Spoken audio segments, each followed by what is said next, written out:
Kepada sidang jemaat yang dikasihi Tuhan, sebelum kita masuk dalam acara ibadah raya pada sore malam hari ini, saya mengucapkan selamat sore, Shalom. Sejahtera Tuhan kiranya tetap dilimpahkan kepada kita semua. Sebelum kita masuk dalam pemberitaan firman Tuhan, saya akan mengajak untuk mengangkat satu pujian untuk nanti kita langsung dalam doa untuk firman Tuhan.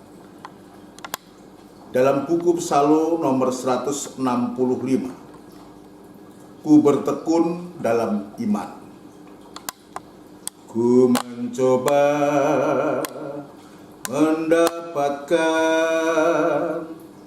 rahasia hidup sesuai kenyataan, tapi hampa apa yang ku ingin capai hanya terlaksana dengan iman. Ku bertekun yakin pada ada firman, Dia batu karang yang beri kepuasan. Ku bersandar pada yang tak kelihatan, tapi nyata oleh iman pada firman. Akalku bisa menerima apapun yang kelihatan nyata. Waktu gagal baru ku mengerti bahwa oleh iman semua bisa nyata. Ku bertekun serta yakin pada firman, Dia batu karang yang beri kepuasan. Ku bersandar pada yang tak kelihatan, tapi nyata oleh iman pada firman. Pandangan dan perasaanku menentukan sesuatu yang nyata, tapi jika menghadapi jalan buntu, hanya iman mengatasi semuanya.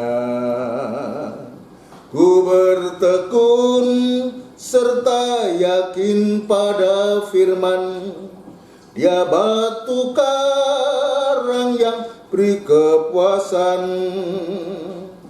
Ku bersandar pada yang tak kelihatan, tapi nyata oleh iman pada firman. Dengan dan perasaanku menentukan sesuatu yang nyata, tapi jika menghadapi jalan buntu, hanya iman mengatasi semuanya. Koplet yang keempat, sungguh senang mengikuti jejak Kristus, mempelai lelaki dalam tanda kematian dan kebangkitan, mengalami kemuliaan Tuhan. Ku bertekun serta yakin pada firman, Dia batu karang yang beri kepuasan. Ku bersandar pada yang tak kelihatan, tapi nyata oleh iman pada firman.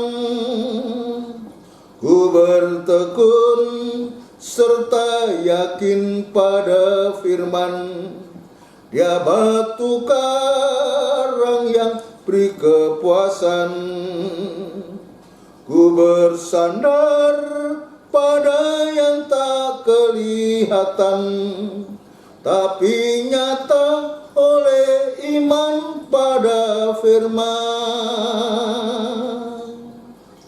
Bersama kita tundukkan kepala, kita akan berdoa, menyerahkan hidup kita khususnya untuk kita bisa mendengarkan firman Tuhan. Kita minta kemurahan Tuhan, kita minta kesabaran Tuhan, bahkan kelapangan hati Tuhan untuk selalu memberikan kesempatan kepada kita untuk kita datang kepada Tuhan lewat ibadah-ibadah yang Tuhan sudah percayakan, berikan kepada kita untuk kita bisa melakukan. Kita tundukkan kepala. Bapa yang bertahta dalam kerajaan surga, di dalam nama Tuhan Yesus Kristus, pada sore malam hari ini kami kembali kepadamu Tuhan, untuk menyerahkan diri kami yang serba banyak kekurangan dan kelemahan ini, bahkan ya tidak sempurna ini Tuhan. Biarlah kami lewat ibadah pada sore hari ini, maka ibadah ini akan memberkati kami dari pujian yang sudah kami naikkan. Dan sekarang Tuhan, kami belajar lagi untuk belajar mendengarkan firman-Mu, membaca firman-Mu. Ya Tuhan, Engkau urapi firman-Mu, Engkau urapi kami sekalian, terutama Tuhan membuka hati kami yang seluas-luasnya untuk supaya firman-Mu boleh mendapatkan tempat yang terutama di dalam hati kami ini Tuhan, untuk memimpin, membimbing kami, menasihati, bahkan mengoreksi kehidupan kami, supaya kami boleh mengalami pembaharuan yang dari Engkau, dan lewat firman-Mu Tuhan senantiasa mengingatkan kepada kami betapa kemurahan-Mu, kesabaran-Mu, dan kelapangan hati-Mu begitu melimpah dalam kehidupan kami sampai hari ini Tuhan. Terima kasih Tuhan, terima kasih. Namun demikian di saat kami menunaikan ibadah ini, khususnya dalam kami mendengarkan firman-Mu, kuasa kegelapan tidak tinggal diam untuk mengganggu kami, dan itu sebabnya kami sehati panggil nama-Mu yang penuh kuasa untuk mengusirkan segala pekerjaan setan itu di dalam nama Tuhan Yesus Kristus, darah Kristus yang berkuasa. Terima kasih Tuhan, kami yakin dan percaya pada sore malam hari ini Engkau hadir tengah ibadah kami, memberkati ibadah kami. Gereja-gereja lain yang bersamaan beribadah semacam di tempat ini, ya Tuhan, kiranya Engkau juga memberkati gereja-gereja-Mu, terlebih hamba-hamba-Mu yang Tuhan percayakan untuk membawa sidang-Mu di hadapan Engkau Tuhan. Berkati pula sidang jemaat yang dipimpinnya, pengurapan yang sama Engkau juga nyatakan kepada hamba-hamba-Mu di mana mereka bertugas dalam penggembalaan, seperti Engkau juga menyatakan pengurapan-Mu kepada hamba-Mu, kepada kami sekalian.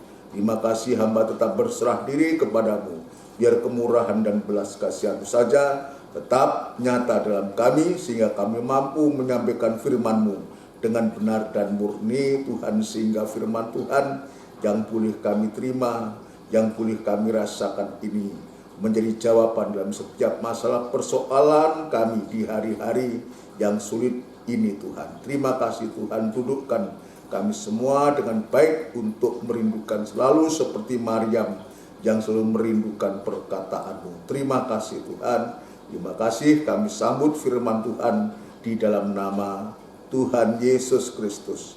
Haleluya, amin. Puji Tuhan, saudara sekalian. Sekali lagi sebelum kita masuk dalam pemberitaan firman Tuhan, saya mengucapkan selamat sore, shalom. Sejahtera Tuhan kiranya tetap dilimpahkan kepada kita semua, sehingga berkat Tuhan pada hari ini akan melimpah dalam kehidupan kita, di mana Tuhan sudah memberikan kemurahannya kepada kita semua untuk kita bisa beribadah, bahwa bukti adanya kemurahan Allah yang sudah kita periksa di hari-hari kemarin adalah kita masih bisa beribadah, masih bisa mendengarkan sampai hari ini. Kenapa demikian, saudaraku? Sebab sewaktu-waktu kemurahan Allah ini, kemurahan Tuhan ini akan diangkat, saudaraku. Dan berarti kehidupan kita sudah tidak bisa mendengarkan firman Tuhan.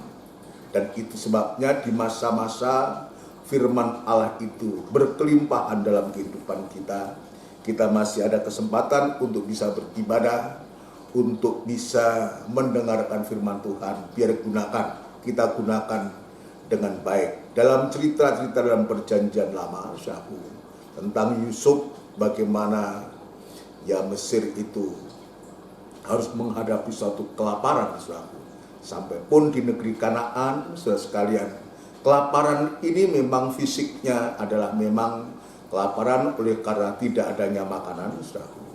Tetapi secara rohani, saudaraku, secara rohani, bahwa gandum itu menunjuk firman Tuhan, maka sewaktu-waktu juga kelaparan ini akan terjadi, akan menimpa juga seluruh dunia. Seperti apa yang terjadi sekarang ini, saudaraku, pandemi corona ini juga menimpa seluruh dunia. Tetapi kita tetap meyakini kalau kita ada kesungguhan hati, ada ketekunan untuk kita tekun beribadah, menggunakan kemurahan Tuhan itu. Ya, kemurahan Tuhan itu akan tetap berlaku kalau kita tetap dalam kemurahannya. Maka janji Tuhan yang seringkali saya mengatakan, kalau kita tekun, ada kesetiaan di dalam ibadah, pelayanan kita kepada Tuhan ketika dunia harus menghadapi satu krisis yang begitu hebat, saat kita meyakini bahwa anak-anak Tuhan tetap terpelihara, dilindungi, dan dibela oleh Tuhan dengan caranya Tuhan. Ya, dengan caranya Tuhan mungkin kita tidak bisa berpikir lagi kayak apa, tapi Tuhanlah yang akan membuka pintu, membuka jalan untuk kita, untuk bisa memelihara kehidupan kita, melindungi kita, bahkan menyatakan satu pembelaannya kepada kita. Ini yang Tuhan tunjukkan kepada kita untuk supaya kita memperhatikan di hari-hari ini. Ini di zaman Yusuf, maka dalam kitab Amos juga, ya, kitab Amos lebih meningkat lagi, disebutkan bukan kelaparan akan gandum, akan makanan biasa yang kita dicari seperti apa yang dialami oleh Mesir saat itu. Ya, gandum tidak ada, tetapi dalam kitab Amos ini sudah meningkat, ya, oleh karena manusia kecenderungannya tidak lagi respect atau respon terhadap firman Tuhan, terhadap ibadah, saku, ya, manusia lebih membesarkan persoalan daripada firman Tuhan, lebih membesarkan masalah-masalah daripada Tuhan, saku. Maka Tuhan izinkan di zaman Amos ini terjadi suatu kelaparan yang begitu hebat, kelaparan akan firman Tuhan. Ya, firman Tuhan ini ya tidak ada lagi, saku, sebab firman Tuhan sudah diangkat. Mungkin seringkali saya mengatakan bahwa Alkitabnya masih ada, saku, tapi firman Allah sudah diangkat sehingga hanya tulisan biasa, ya, tulisan biasa yang tidak memberikan makna apa-apa, tapi kuasa daripada tulisan itu, kuasa dari firman Allah itu sudah diangkat oleh Tuhan. Itu sebabnya, ya, untuk kita di hari-hari ini sementara Tuhan masih memberikan kemurahannya yang begitu besar, untuk kita jangan menganggap enteng, jangan kita menganggap remeh ini, saku, tapi sebaliknya kesempatan-kesempatan di masa sulit sekarang ini, saatnya untuk kita semua, mulai dari saya, belajar untuk mengutamakan firman, belajar untuk mengutamakan Tuhan, belajar untuk mengutamakan kesempatan-kesempatan untuk kita bisa bergaul erat dengan Tuhan.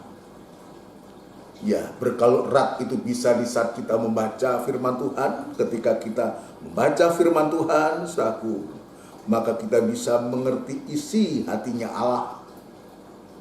Ya, kita bisa mengerti kehendak Allah. Kita bisa mengerti rencana Allah untuk kita semua, saku. Ya, kalau kita mau membaca secara pribadi, kita bergaul lewat kita membaca, atau kita bergaul lewat doa-doa penyembahan kita yang kita naikkan kepada Tuhan, kita penyembahan dan penyembahan kita bergaul erat, saudara, dan sepanjang waktu sepanjang saat dimanapun kita berada. Justru kesempatan sekarang ini adalah kesempatan untuk kita mendekatkan diri kepada Tuhan. Di saat itu, saudaraku, di zaman Amos itu, ya kehidupan, jangankan orang-orang yang tua, yang sudah berumur, saudaraku, bahkan darah-darah, teruna-teruna pun jatuh dan tidak bangun lagi. Jatuh dan tidak bangun lagi. Artinya apa tidak bangun lagi? Dia mati. Dia mati, saudara sekalian. Ini yang terjadi, saudara. Yang terjadi, yang harus kita perhatikan. Itu sebabnya kalau kemurahannya itu masih ada. Kemarin saya mengatakan bukti adanya kemurahan Allah adalah yaitu kesempatan untuk kita bisa beribadah kepada Tuhan. Tujuannya apa? Tujuannya untuk supaya kehidupan kita beriman kepada Tuhan. Beriman kepada Tuhan. Pengharapan kita satu-satunya hanya kepada Tuhan. Bahkan Alkitab mengatakan orang benar itu hidup dari iman. Di hari-hari ini, kalau kita mengharapkan pekerjaan, hanya mengharapkan pekerjaan, yang saat-saat sekarang ini pekerjaan begitu sangat tidak menentu. Jadi saat PSBB semacam ini, hari-hari ini, ya Jawa Timur, khususnya Surabaya menghadapi PSBB satu. Ya, apa yang terjadi? Ya, yang terjadi adalah pengurangan tenaga kerja. Yang biasa 1 minggu itu bekerja 5-6 hari, sekarang 3 hari. Kami di kantor Johor, kami dibagi, dan ketepatan saya mendapatkan jatah piket 1 minggu 2 kali. Saya hari Selasa untuk minggu ini, minggu besok ini, ya Selasa dan hari Kamis. Dan yang lain juga begitu, aku mengingat adanya pandemi ini atau PSBB ini. Kenapa demikian? Dari pihak gereja kami juga demikian ingin juga dengan adanya pembatasan ini, ingin untuk supaya program pemerintah ini bisa berjalan dan betul-betul akan efektif sehingga kemudian nanti sewaktu-waktu kita bisa menjalani ibadah secara penuh seperti yang lalu-lalu. Jadi ini usaha, dan untuk itu saya juga menganjurkan taati peraturan ini. Ya, sebab apapun juga pemerintah itu ada wakilnya Allah di bumi. Nah, saya kembali kepada kemurahannya itu memungkinkan, memberikan kesempatan untuk kita bisa beribadah untuk supaya kita bisa beriman. Sampai sewaktu-waktu firman Tuhan mengatakan orang benar itu hidup dari iman, bukan dari pekerjaan lagi, bukan dari hasil yang kita dapatkan, tapi betul-betul ya bagi kita orang beriman, betul-betul kita akan hidup dari iman itu. Kita sebelum masuk dalam pembahasan selanjutnya, saya akan mengajak untuk membaca dalam Roma pasal yang pertama, Roma pasal yang pertama, ayat yang ke-16, ya. Roma pasal yang pertama ayat yang ke-16 dan 17. Ya, mohon untuk kita perhatikan baik-baik. Ya, Injil itu kekuatan Allah. Jadi perikopnya ini sungguh-sungguh luar biasa. Dari perikop ini kita sudah tahu bahwa Injil itu yang isinya adalah firman Tuhan itu merupakan kekuatan Allah. Ayat yang 16. Sebab aku mempunyai keyakinan yang kokoh dalam Injil. Ini Rasul Paulus sendiri dia berkata, dia menulis, dia mencatat ini untuk supaya generasi kita sekarang ini bisa mengerti pengalaman Paulus ini, biar juga menjadi pengalaman kita. Sebab aku mempunyai keyakinan yang kokoh dalam Injil, Karena Injil adalah kekuatan Allah yang menyelamatkan setiap orang yang percaya. Jadi Injil ini kekuatan. Sebab apa? Di dalam Injil itu adalah firman Tuhan. Dan firman Tuhan atau firman Allah pribadi Allah. Jadi Injil ini adalah kekuatan Allah yang menyelamatkan setiap orang yang percaya. Ini sudah setiap orang yang percaya. Tidak dibatasi oleh suku, bahasa, ras atau golongan apa. Jadi setiap orang yang percaya. Ya, setiap orang yang percaya. Pertama-tama orang Yahudi, ya, orang Yahudi pun juga mendapatkan kesempatan yang pertama. Apalagi dalam fase yang ketiga Roma ini, firman Allah itu pertama-tama dipercayakan kepada orang Israel. Ya, pertama-tama orang Yahudi, tetapi juga orang Yunani. Kenapa kita tidak disebutkan orang Indonesia? Sebab penyebutan tetapi juga orang Yunani ini sudah mewakili dari kita, ya, dari bangsa kafir ini, kita ini bangsa kafir ini, ya, diwakili oleh orang Yunani.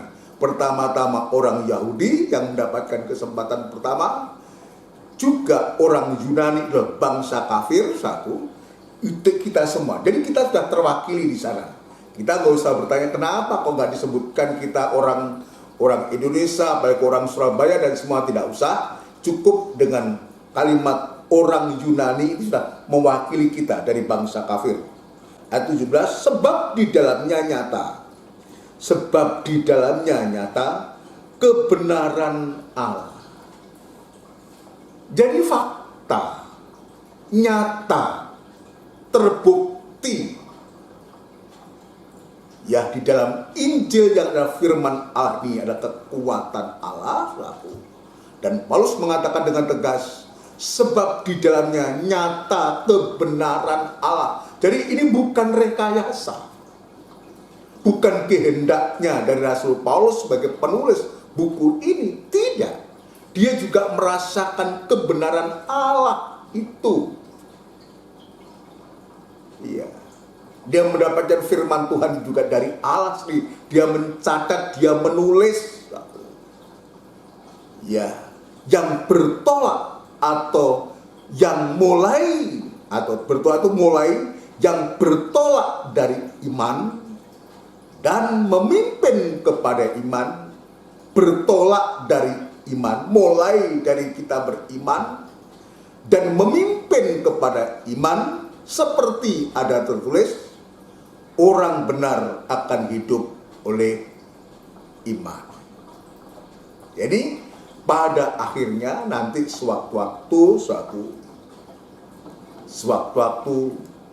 ketika firman Allah itu sudah tidak ada, kemurahan Allah itu sudah diangkat oleh Tuhan, sudah sekalian, maka kehidupan kita yang di hari-hari ini mau setia dan bertekun, ya, ketika firman Allah sudah tidak ada, maka firman iman yang sudah kita terima itu, ya, saudara sekalian, akan kembali menjadi rema, akan kembali mengingatkan kita akan segala sesuatu yang pernah Tuhan sampaikan, tuliskan dalam Alkitab ini untuk kita. Artinya firman itu sudah tidak menjadi tulisan dalam buku ini, tapi firman Allah ini sudah ada dalam loh hati manusia. Loh hati manusia. Untuk apa? Untuk menghidupi kita. Sehingga benar orang mengatakan orang benar akan hidup oleh iman. Ini di hari-hari ini Tuhan sedang mengingatkan kita, melatih kita dalam situasi yang sulit semacam ini, diperhadapkan situasi pandemi ini, sesuatunya tidak menentu semua, dan saatnya lah untuk kita di hari-hari ini untuk belajar mendengarkan firman Tuhan, menghargai kemurahan Tuhan sampai sewaktu-waktu Alkitab ini betul-betul akan menjadi satu kenyataan. Sebab Paulus mengatakan di dalamnya nyata kebenaran Allah, menjadi satu kenyataan, menjadi realita hidup kita ini. Untuk orang benar ini sewaktu-waktu hanya bergantung dari Tuhan, bergantung dari firman Tuhan. Ini bagian yang pertama yang kita periksa, yaitu kemurahannya. Ya, itu sebabnya jangan menganggap sepi kemurahannya, kekayaan dan kemurahannya. Lalu yang kedua di sana juga ada kesabarannya, juga ada kelapangan hatinya. Kita akan belajar tentang kesabarannya. Ya, pada sore malam hari ini tentang kesabarannya. Apa bukti dari kesabarannya ini? Apa bukti dari kesabarannya? Jadi kesabarannya ini bukan kesabaran dari penulisnya atau Rasul Paulus, bukan kesabaran dari pendeta atau gereja tidak. Tapi yang dimaksudkan oleh Paulus ini kesabarannya besar ini, huruf besar ini, kesabarannya Tuhan. Ya, kesabarannya Tuhan. Ya, bukti apa yang membuktikan bahwa kesabarannya itu luar biasa? Ya, bukti adanya kesabaran Allah itu untuk kita. Ya, kalau disebutkan kemurahannya, kesabarannya, kelapakan hatinya, khususnya kemurahannya itu menuntun kita. Maksud kemurahan Allah itu ialah menuntun kita, menuntun engkau kepada pertobatan. Itu sudah barang yang pasti.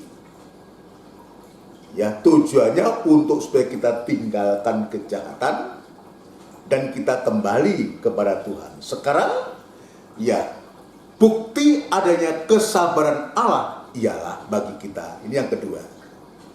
Bukti adanya kesabaran Allah bagi kita adalah Dia belum menghukum dunia sekarang ini. Belum menghukum dunia sekarang ini. Orang berdosa belum dihukum. Ya, pada penghukuman yang kekal belum. Artinya apa untuk kita? Inilah yang disebutkan kesabarannya itu. Satu, pertama, sebab Dia menghendaki tidak ada satupun yang binasa. Kenapa Dia belum menghukum dunia ini? Sebab Dia tidak menghendaki ada satupun manusia itu binasa. Ini kita baca lebih dulu. Kita membuktikan, saudara, ya, dalam 2 Petrus pasal yang ketiga. 2 Petrus pasal yang ketiga. 2 Petrus pasal yang ketiga. Ini bicara tentang kedatangan Tuhan, tentang hari Tuhan, saudara sekalian, ya.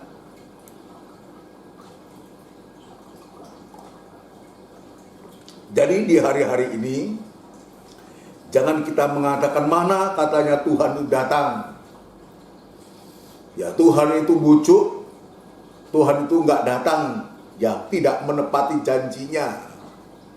Seringkali kita mendengarkan hal itu. Kita harus ingat, Justru kalau dia belum datang yang kedua kali ini, saudara, untuk mengangkat kita dan menghukum dunia ini, saudara, justru inilah kesabarannya untuk kita, untuk supaya kita tidak menganggap enteng, tidak menganggap remeh, dan juga tidak mengejek atau mengolok. Karena Tuhan punya maksud yang begitu luar biasa dengan kesabarannya. Itu sudah. 2 Petrus pasal yang ketiga. 2 Petrus pasal yang ketiga ayat yang keempat. Ya, kita akan bersama membaca 2 Petrus pasal yang ketiga, pasal yang ketiga, 2 Petrus pasal yang ketiga, ayat yang keempat, kita membaca. Kata mereka, jadi ada orang yang berkata, ada orang yang berceloteh. Kalau bahasa sekarang, ada orang yang nyinyir.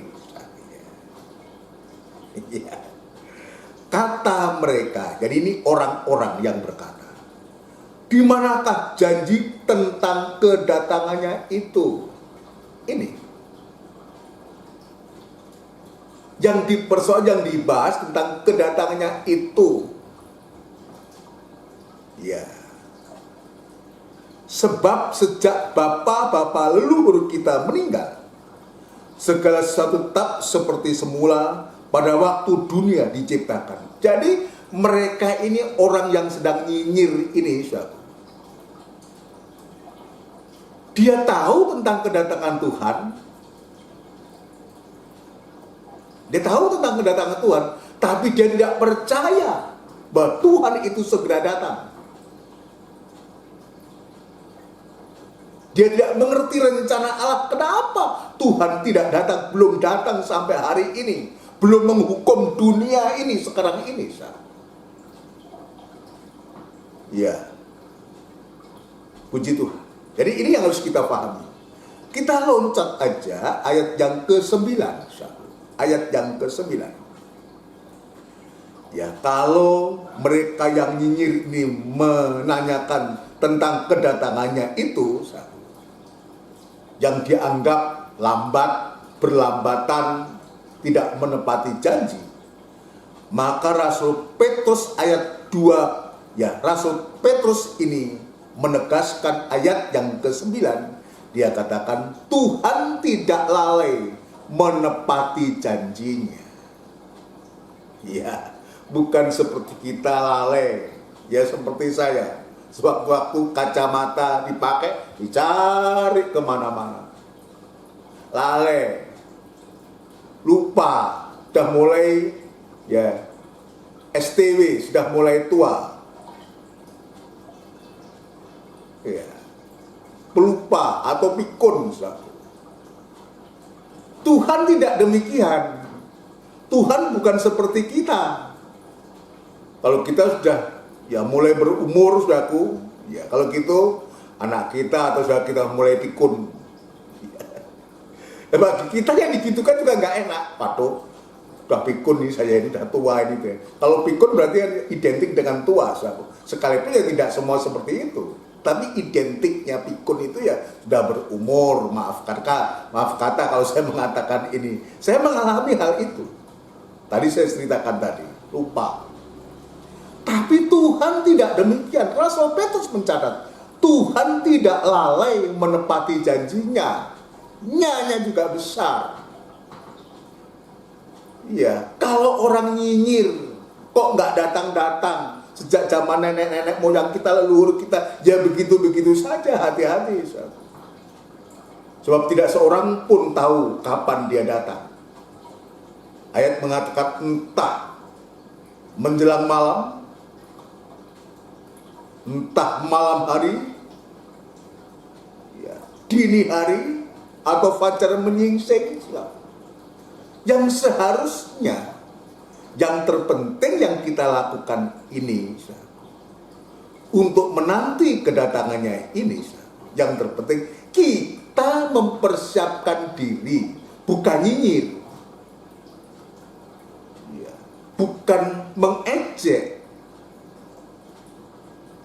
bukan meremehkan, menganggap enteng.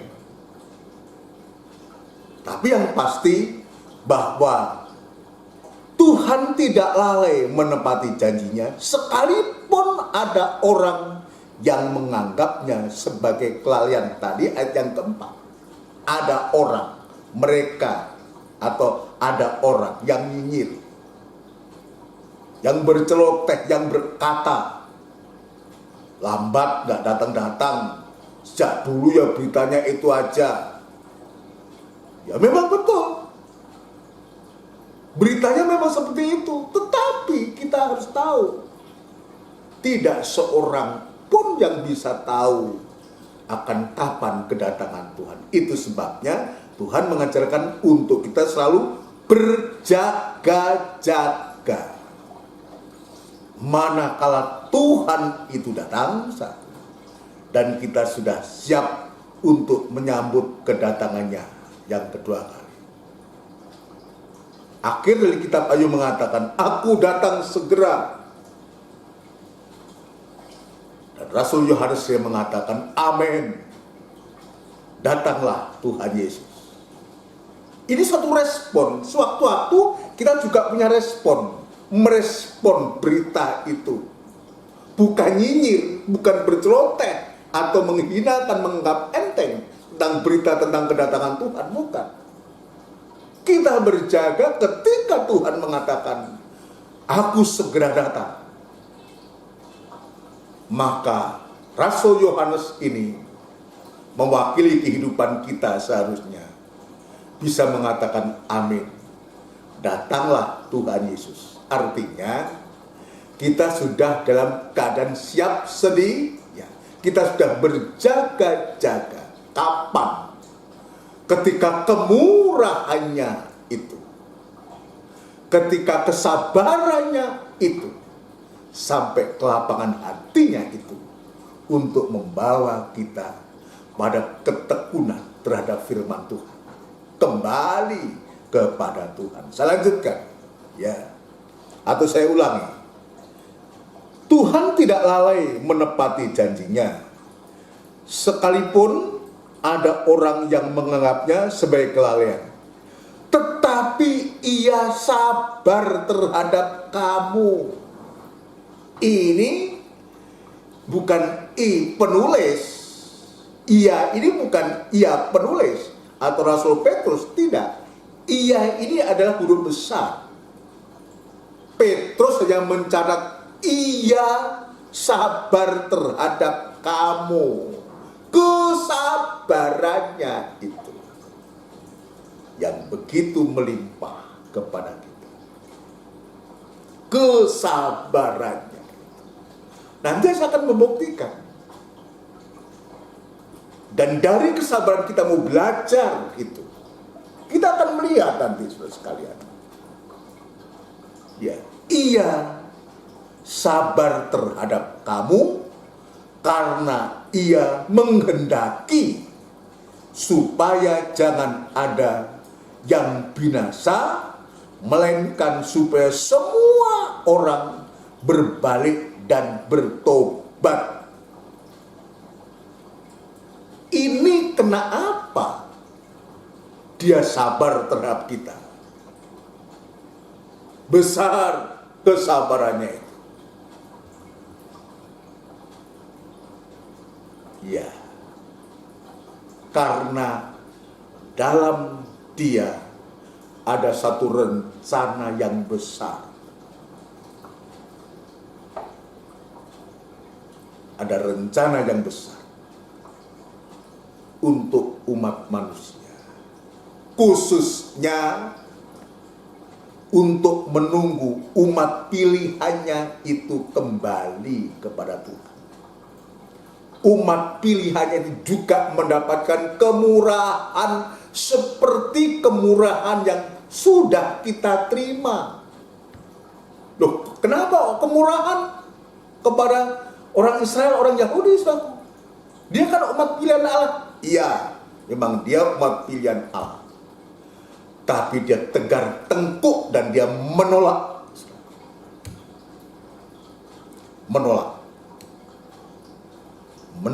pribadi Tuhan, menolak Mesias yang sudah datang, itu dia tolak.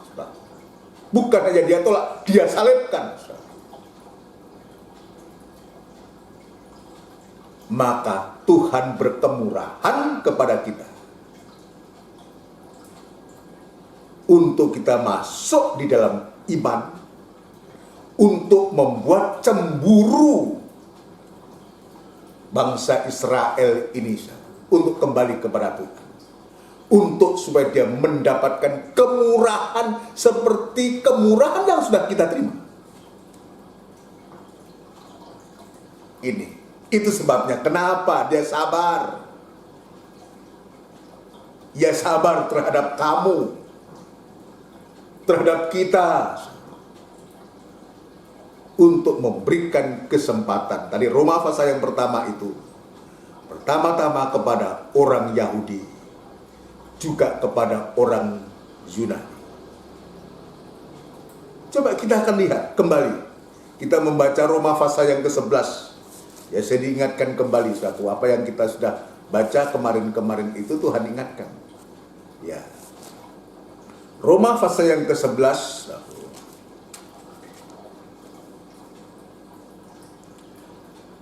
Roma pasal 11 ayat yang ke-30.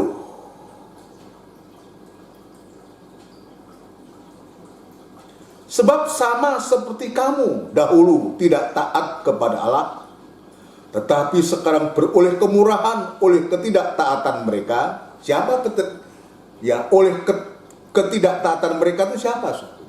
Itulah Israel. Ya, itulah Israel. Tetapi sekarang boleh kemurahan oleh ketidaktaatan mereka, itu Israel.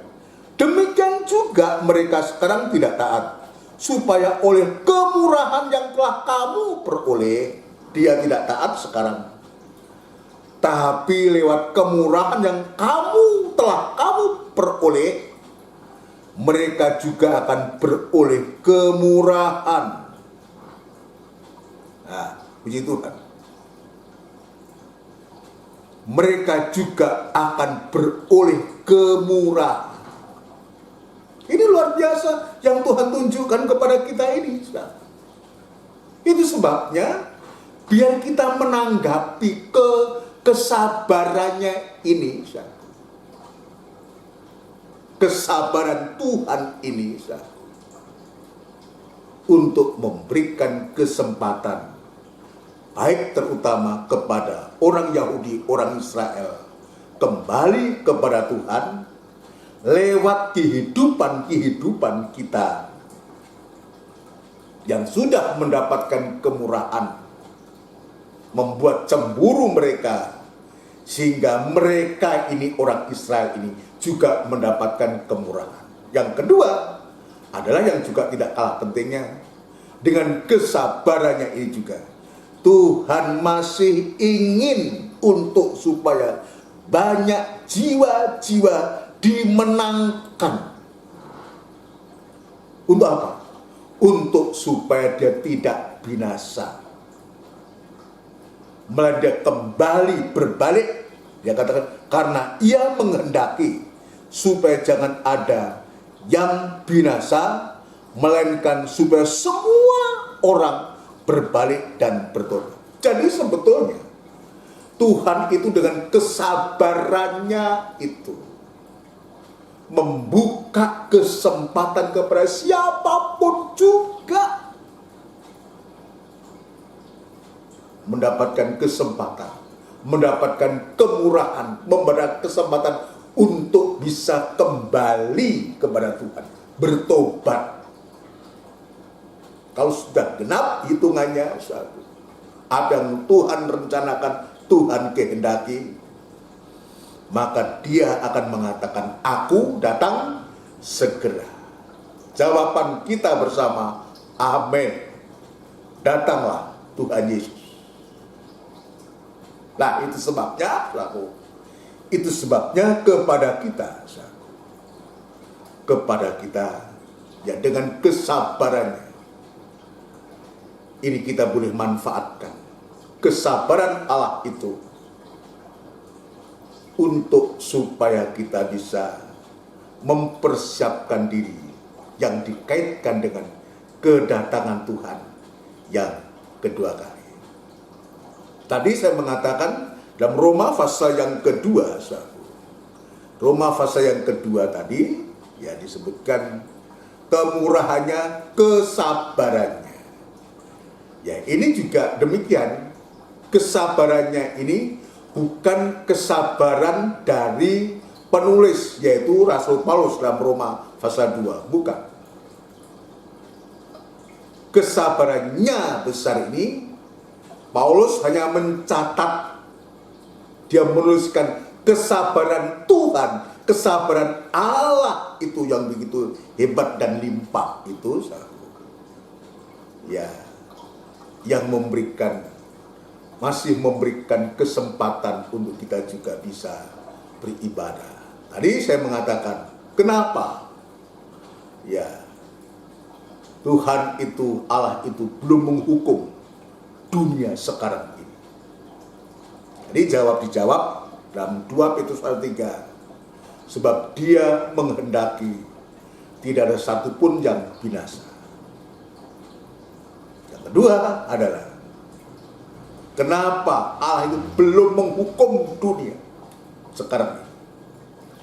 Karena orang-orang percaya, pengikut-pengikut Yesus, orang-orang yang sudah mendapatkan kemurahan Allah itu masih berada di bumi. Kita belum disingkirkan, belum diangkat oleh Tuhan, masih berada di bumi. Tuhan juga sedang mempersiapkan dunia, bumi yang baru yang tidak akan bisa digoncangkan.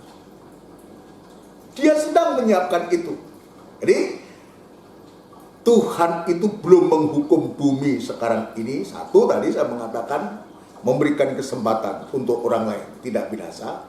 Yang kedua adalah adanya orang-orang percaya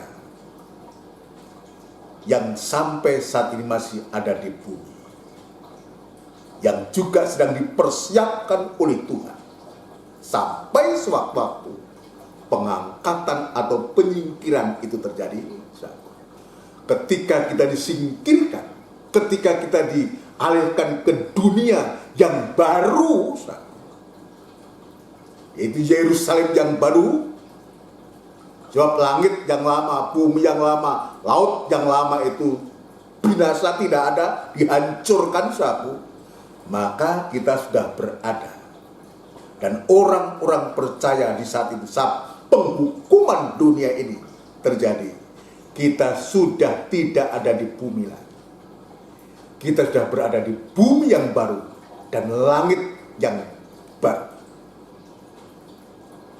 Yang di sana kita tidak menghadapi yang namanya air mata.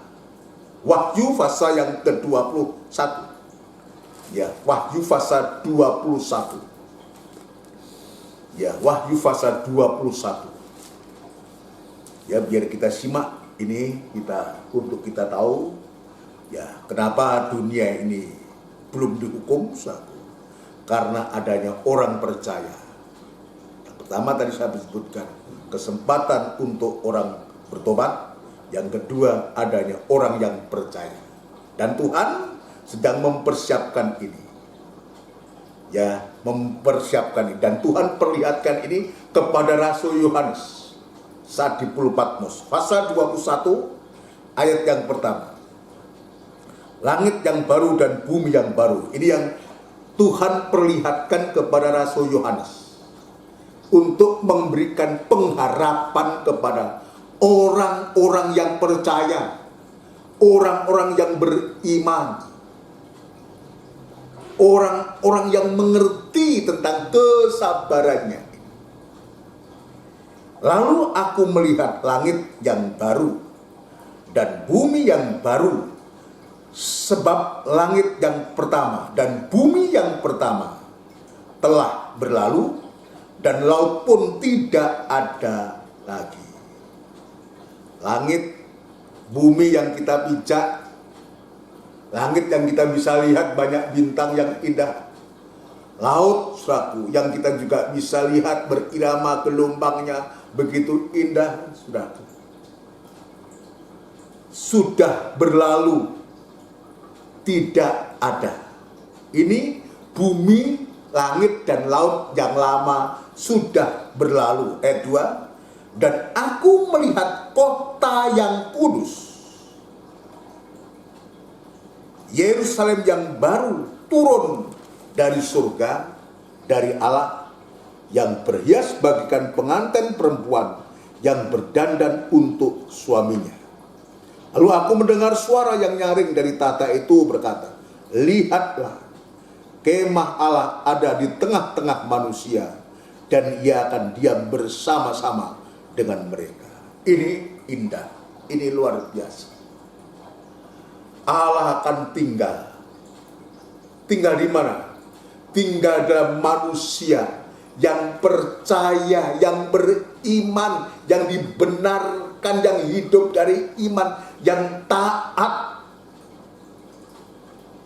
dalam ibadah dan pelayanannya, saudara sekalian. Ya, menghargai kemurahannya, menghargai kesabarannya ini. Tuhan sediakan. Dia akan berdiam atau tinggal, bertabernakel bersama-sama dengan manusia. Mereka akan menjadi umatnya, dan dia akan menjadi Allah mereka. Jadi kita sudah di tempat yang aman saat itu, di kota yang kudus, Yerusalem yang baru, bumi yang baru. Ya, kota yang kudus, Yerusalem yang baru, itulah tempat yang Tuhan sediakan ketika dunia ini dihancurkan, dihukum. Kita sudah berada di langit dan bumi yang baru, dan kita bersama-sama dengan Tuhan. Dia menjadi Allah kita, dan kita menjadi umatnya. Ya, dan ia akan menghapus segala air mata dari mata mereka, dan maut tidak akan ada lagi. Tidak akan ada lagi perkabungan atau ratap tangis atau duka cita, sebab segala sesuatu yang lama itu telah berlalu. Jadi tangisan, ratapan, pilu maut dan duka cita itu hanya ada di bumi. Ada di bumi. Dan setelah kita berpindah dari tempat bumi ini yang penuh dengan tangisan, maka di sana tidak ada lagi ratap tangis, duka cita. Kepiluan itu tidak ada. Itu sebabnya suatu kepada kita dari ayat ini kita diingatkan, jika kita toh diizinkan harus mengalami hal yang demikian ini, tetap kita yakin dan percaya bahwa kita tidak akan selamanya akan berduka cita, tangisan, tetesan air mata tidak akan selamanya. Tuhan segera ganti sukacita itu, bahagia itu, ketika kita bersama-sama dengan Dia di kota yang kudus, kota Yerusalem yang baru, yang turun dari surga itu. Ini yang Tuhan tunjukkan. Ya, Tuhan tunjukkan ketika dunia nanti dihukum, dan sekarang belum dihukum, tapi Tuhan sudah menyediakan ini.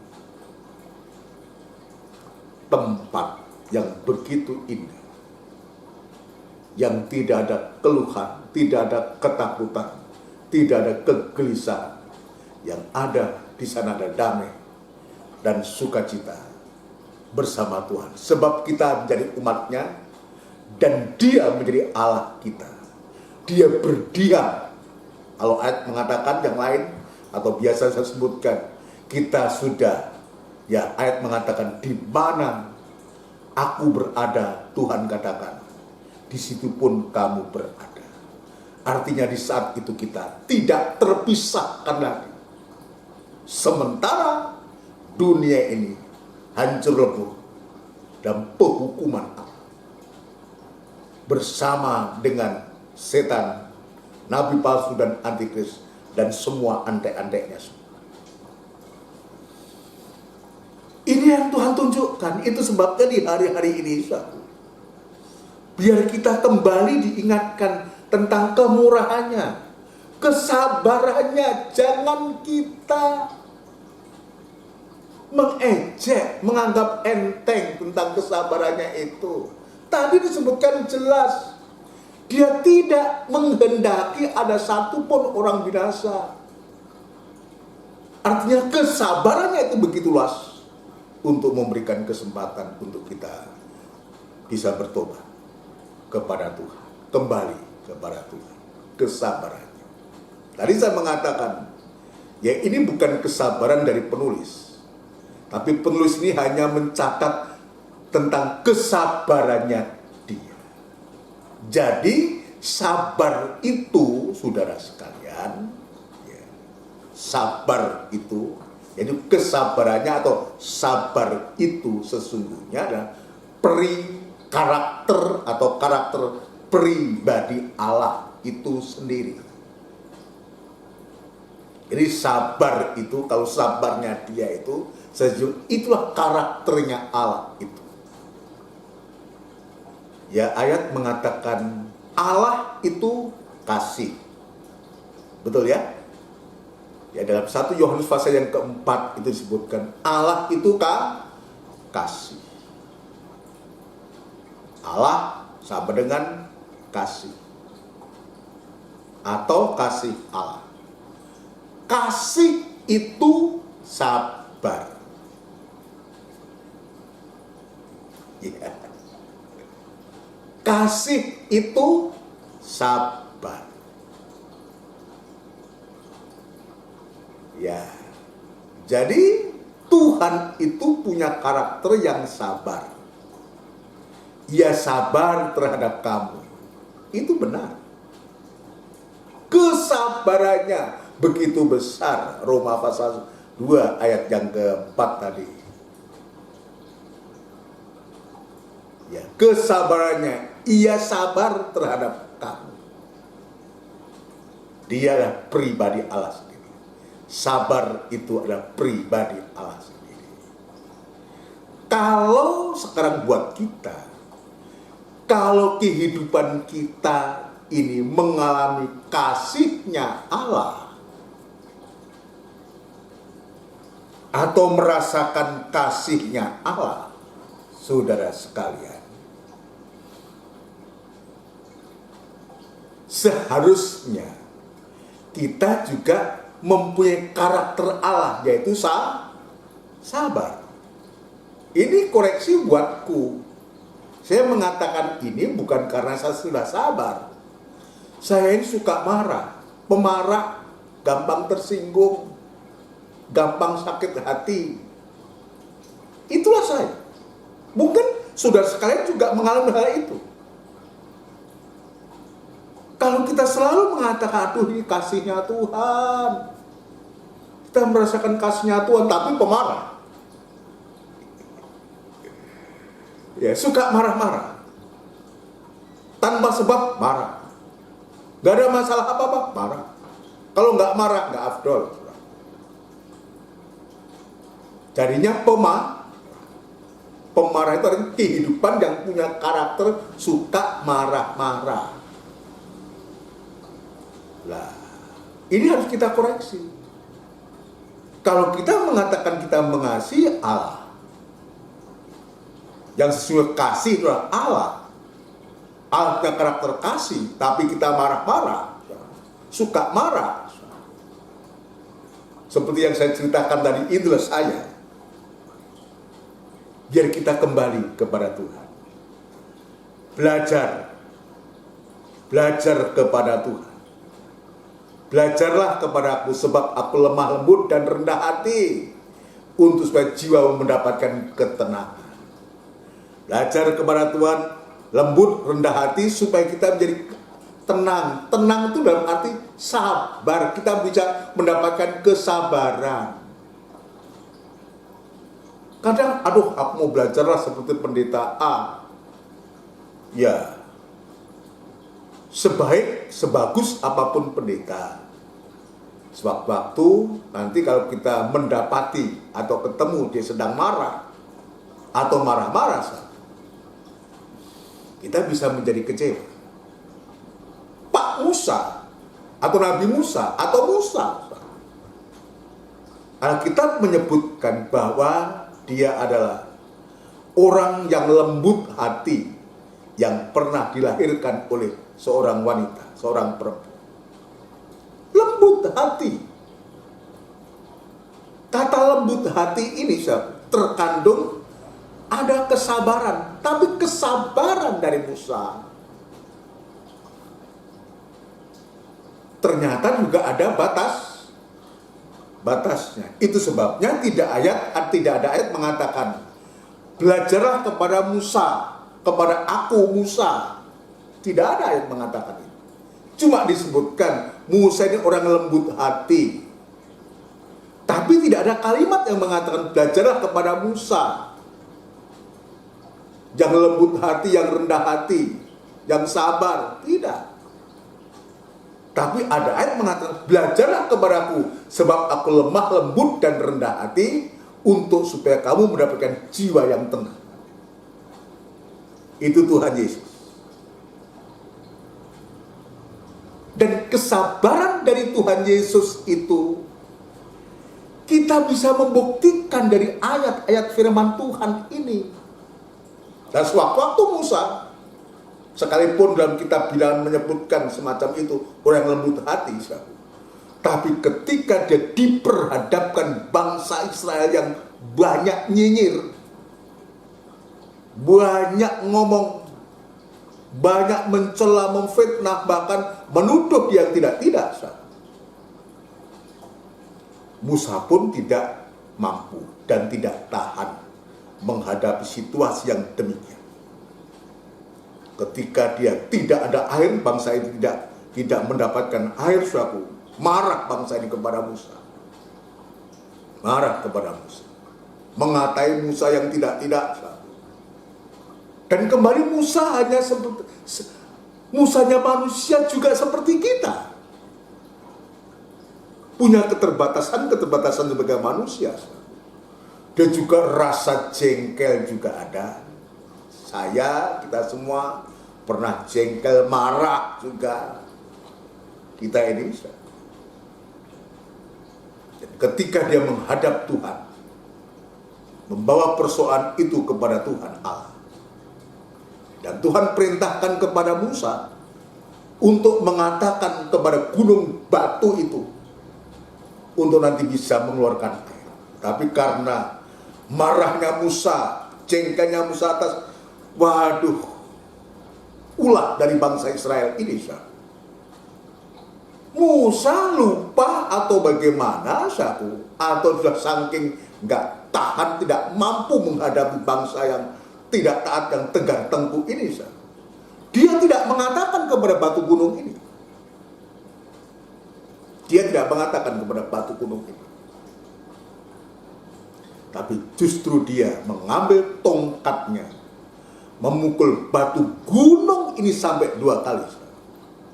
Betul mengeluarkan air, tetap mengeluarkan air. Tapi resikonya, Musa tidak diizinkan masuk ke negeri Kanaan. Hanya diperlihatkan Kanaan. Tapi dia tidak diizinkan masuk ke negeri Kanaan. Nanti Yosua yang akan meneruskan itu. Ini Musa, kesabaran Musa. Ya, apalagi kesabaran kita. Marah Musa ini. Ya, marah Musa ini. Ya. Coba kalau kita sudah kayak begitu, tidak menjadi sabar. Ya, itu sebabnya Tuhan Yesus dia mengatakan, belajarlah kepadaku. Sebab aku lemah lembut dan rendah hati. Kita baca. Ayat yang terakhir untuk kali ini. Nanti jika Tuhan izinkan kita akan lanjutkan pada ibadah PA. Kita belajar kepada Tuhan. Injil Matius pasal yang ke-11. Injil Matius pasal yang ke-11 kita akan membaca ayat 28. Ya, ketika manusia menghadapi letih, lesu, dan berbeban berat, ya, karena adanya masalah-masalah yang menimpa dunia ini, maka Tuhan di satu sisi dia juga mengundang untuk datang kepada Tuhan, dan kedua belajar untuk supaya belajar kepada pribadi yang mempunyai kesabaran itu luar biasa. Kemurahannya, kesabarannya, dan kelapangan hatinya. Ayat 28. Marilah kepadaku semua yang letih, lesu, dan berbeban berat, aku akan memberi kelegaan kepadamu. Ini dalam ayat ini, ada 8 ini. Dia mengundang menghadapi beban berat, letih, lesu, dan kita tidak sabaran menghadapi waktunya Tuhan. Saya belum menjelaskan arti dari sabar itu sendiri. Saya belum menjelaskan sabar ini pribadi Allah sendiri.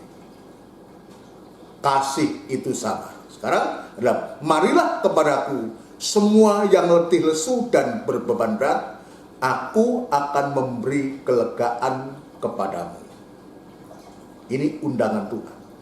Ayat 29, pikulah kuk yang kupasang.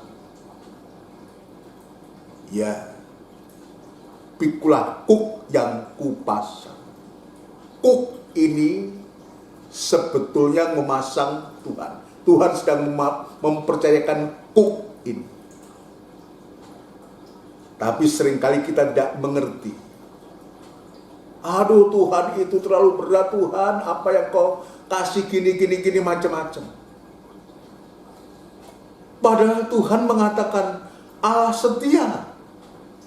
Dia tidak memberikan pencobaan melebihi daripada kekuatan kita. Dia pasti memberikan jalan keluar untuk supaya kita bisa melaluinya.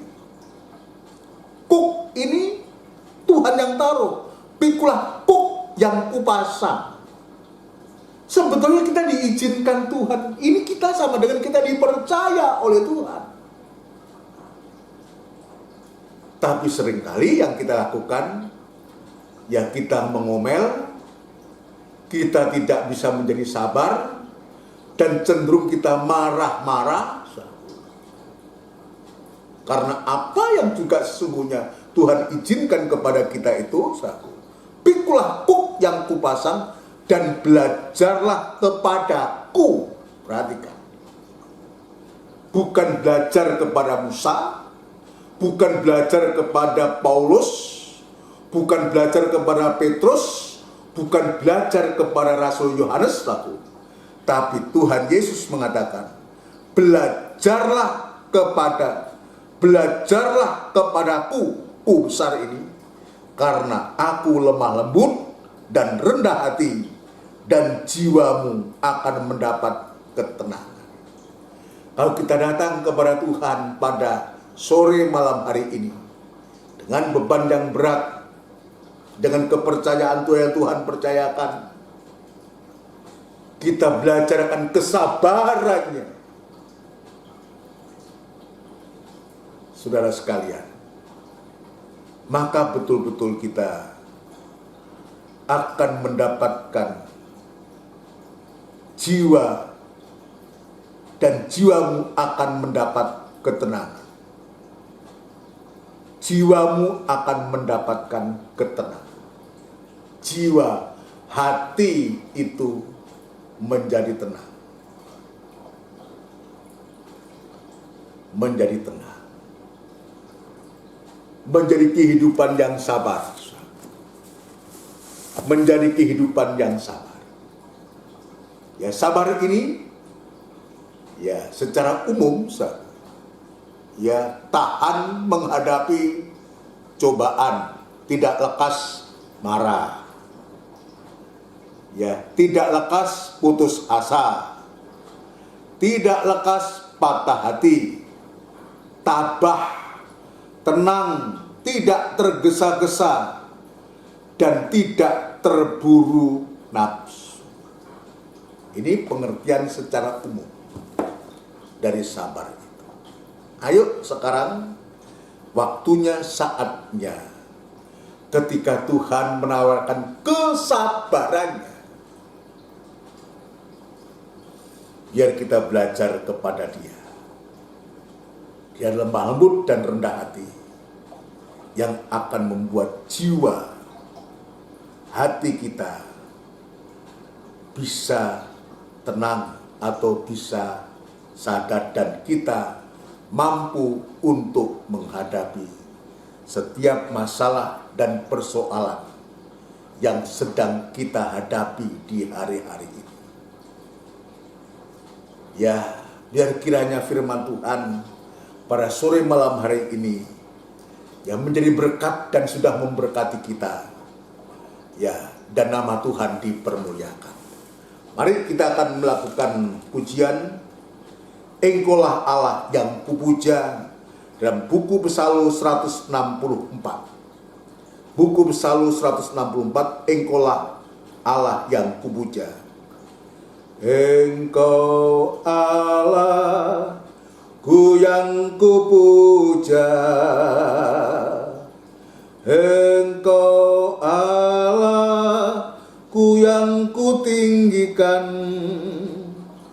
sebab kebaikan dan kemurahan-Mu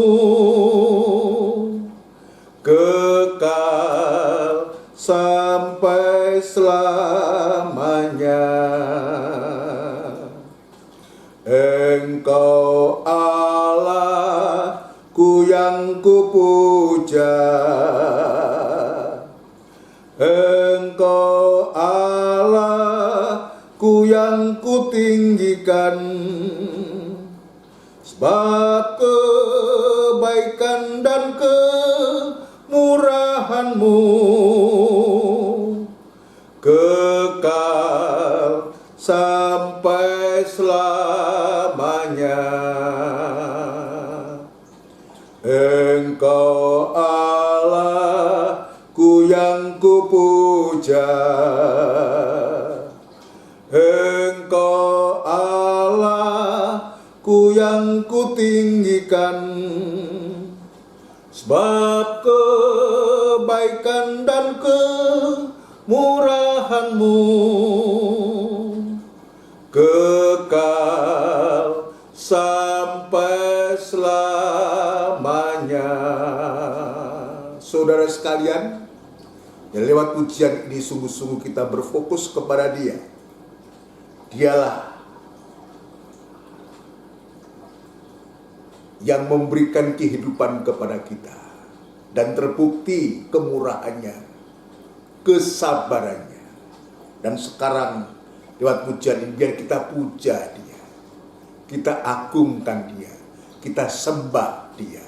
Mari kita akan tundukkan kepala, kita lakukan ini dengan setengah suara sekali lagi. Engkau Allah ku yang kupuja,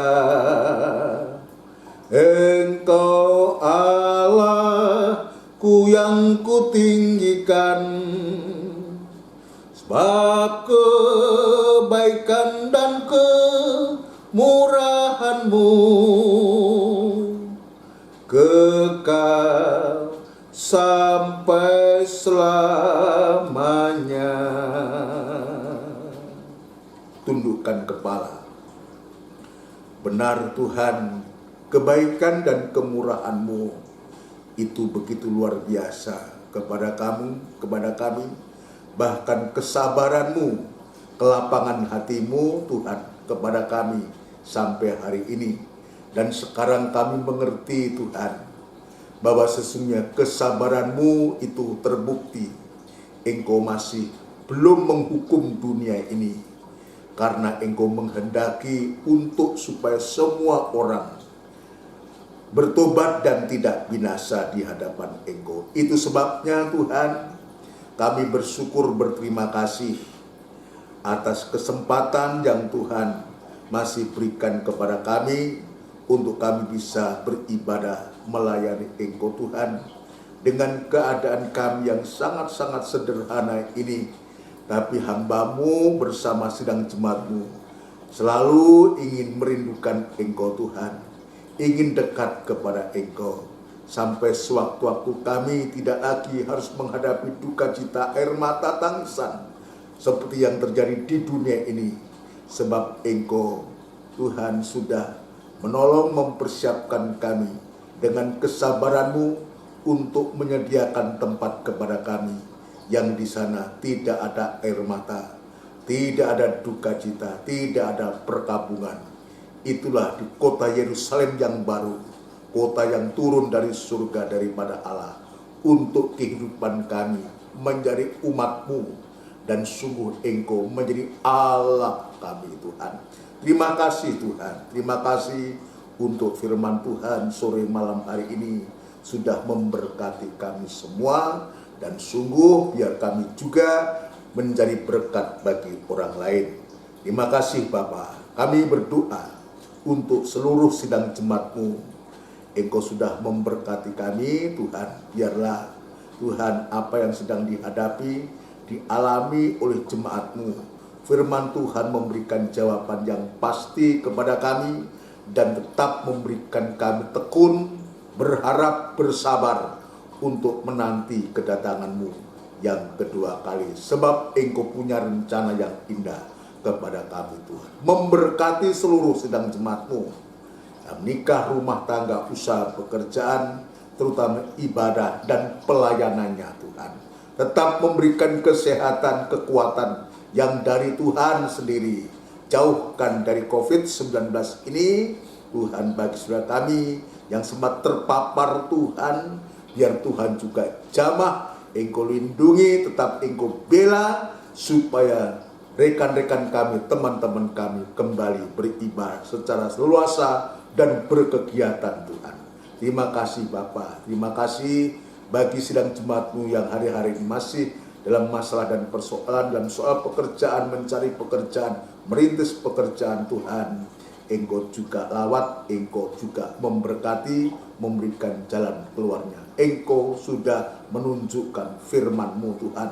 Terima kasih Tuhan, terima kasih yang mencari pekerjaan, yang sudah bekerja di kota, di luar kota, di luar pulau, di luar negeri sekalipun Tuhan. Engkau juga ada di sana, perlindungan-Mu, pembelaan-Mu tetap nyata atas mereka semua. Segala pekerjaan setan yang coba mengganggu, merintangi anak-anak-Mu dan bentuk apapun juga, kami sehati panggil nama yang penuh kuasa, mengusirkan segala pekerjaan setan itu di dalam nama Tuhan Yesus Kristus, darah Kristus yang berkuasa. Terima kasih Tuhan. Ibadah-ibadah kami serahkan ke tangan-Mu Tuhan.